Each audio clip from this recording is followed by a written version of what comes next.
ती स्वामी समर्थ सगळ्यांना.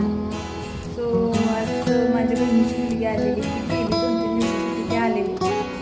आणि आज एक गोष्ट ती प्रखरतेने जाणवली मला, माणसांवर प्रेम करण्यापेक्षा ना त्या प्राण्यांवर प्रेम केलं.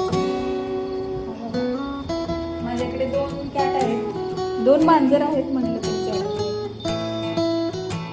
सकाळपासून आज ते दोघं माझ्यासोबतच आहेत. म्हणजे कसलंच त्यांनी मला एकटं सोडलेलं नाही.